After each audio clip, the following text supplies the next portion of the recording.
Bonjour et bienvenue pour cette nouvelle séquence des paroles de la vie éternelle. Dans cette vidéo, je vais seulement vous proposer de réfléchir sur un texte de l'évangile de Marc qui nous montre Jésus qui nous invite à entrer dans un temps nouveau. Bien entendu, j'ai pris un texte du Nouveau Testament que vous voyez dans Marc chapitre 1er. À partir du verset 14, je vais lire ce texte.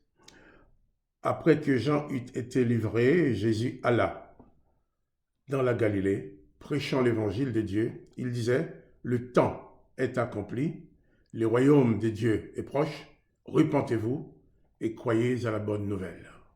Jésus parle de l'accomplissement d'un temps.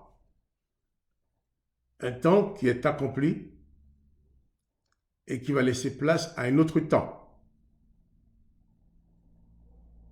D'ailleurs, nous avons ça quand nous parlons de l'Ancien et du Nouveau Testament.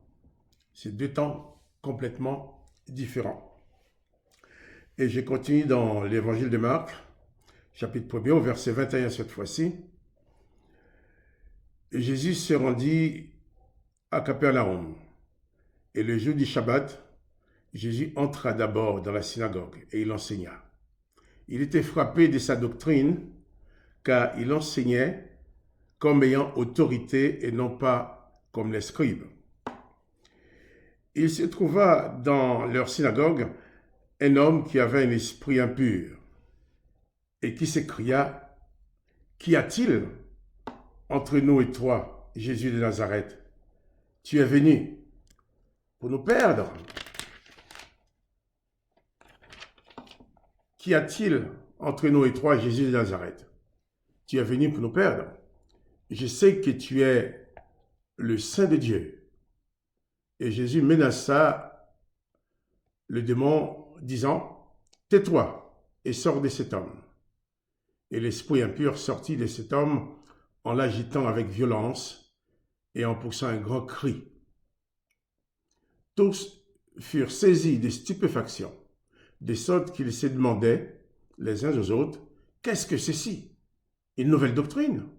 Il commande avec autorité même aux esprits impurs et ils lui obéissent. » Et sa renommée se répandit aussitôt dans tous les lieux environnants de la Galilée. Voilà. Jésus qui annonce l'accomplissement d'un temps, la fin d'un temps. Et il commence son ministère. Entrant dans la synagogue de Capernaum, cet homme, possédé d'un esprit impur, d'un démon, qui avait l'habitude de venir toujours dans la synagogue pour chaque Shabbat, et qui n'avait jamais été tourmenté. Le démon n'a jamais été tourmenté, sauf la présence de Jésus dans cette synagogue a montré aux gens qui étaient là qu'il y avait une dimension nouvelle dans laquelle l'être humain pouvait entrer. À savoir, lorsque les démons se mettent à parler à Jésus, mais qu'y a-t-il entre nous et toi? Je sais qui tu es. Je sais que tu es le Saint de Dieu, tu es venu pour nous perdre. Les démons savaient que face à Jésus-Christ, ils ne pouvaient plus avoir autorité sur un être humain. Et le texte nous dit que Jésus commanda les démons de sortir de cet homme. Effectivement, le démon est parti. Cet homme a été délivré de cette puissance démoniaque. Alors, ce qui va beaucoup nous intéresser, c'est la réaction des gens qui étaient dans la synagogue, qui, pour la première fois de leur vie, avaient vu un homme ayant autorité sur un démon.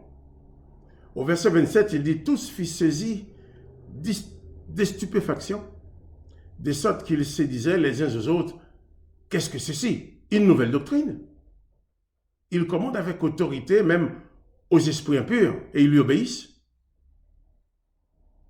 Pour eux, une nouvelle doctrine, parce que pour eux, c'était du jamais vu. Ces gens de l'époque, les Juifs qui étaient là dans la synagogue, savaient bien qu'il existait des mauvais esprits. Mais ils savaient aussi que tous ces mauvais esprits avaient toujours autorité sur les hommes, mais aucun homme n'avait jamais autorité sur ces démons-là. Ils savaient même aussi, écoutez bien ce que je vais vous dire, et vous aurez l'occasion d'aller vous-même vérifier dans la Bible. Ils savaient que l'Éternel lui-même, l'Éternel, les dieux d'Israël, c'est lui qui envoyait les mauvais esprits contre les hommes.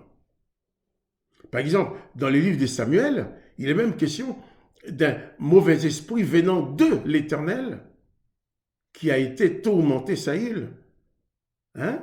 Je ne vous raconte pas des histoires, mais vous prenez votre Bible, allez dans 1 Samuel chapitre 16 à partir du verset 23.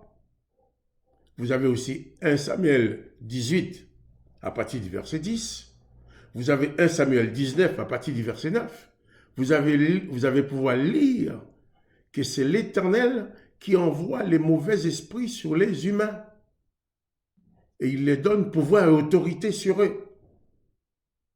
Si je vous dis aussi de lire les livres de Job au chapitre 2, vous allez voir Satan, parmi les fils de l'Éternel, Satan qui est présent.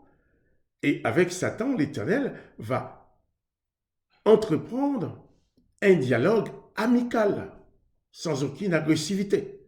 Satan se tient devant l'Éternel sans aucune crainte, tandis que les démons, devant Jésus, dans la synagogue, étaient tourmentés. Mais devant l'Éternel, Satan n'avait pas d'inquiétude. Au contraire, ils ont bien discuté. Ils se sont donné des nouvelles. Ensuite, l'Éternel a fait un pari avec Satan sur la vie de Job. Et parlant encore de mauvais esprits, il y a encore d'autres textes. Si vous lisez dans 1 Roi, chapitre 22, à partir du verset 20, vous allez voir que sous les prophètes de l'Éternel, l'Éternel lui-même avait décidé d'envoyer un mauvais esprit, un esprit de mensonge sur les prophètes, pour qu'ils puissent mentir à Akab, pour qu'Akab puisse aller mourir à la guerre. Un temps nouveau. Jésus dit le temps est accompli. Le temps où les démons avaient pouvoir sur les humains est accompli. Parce qu'à partir de ces moments-là, tous ceux qui croient en Jésus-Christ, qui se confient en Jésus-Christ, eh bien Jésus-Christ te donne plutôt pouvoir sur les mauvais esprits. Jésus va même dire à ses disciples, je vous ai donné pouvoir et autorité sur le mauvais esprit. Et ces points, là nous avons parlé de l'Éternel qui donne au mauvais esprit pouvoir sur les humains. La prochaine vidéo, je vous parlerai de Jésus qui donne pouvoir aux humains sur les mauvais esprits. C'est des temps différents, des dimensions différentes. Donc, selon que tu vas te placer dans l'Ancien Testament ou dans le Nouveau Testament, ta position face aux démons sera différente. En l'Éternel, l'Éternel donne pouvoir aux démons sur les hommes. En Jésus-Christ, Jésus-Christ donne pouvoir aux hommes sur les démons. Là, il vous a donné des textes qui montrent bien là où l'Éternel donne pouvoir aux mauvais esprits sur les hommes. Hein? La prochaine vidéo, je vous donnerai les textes.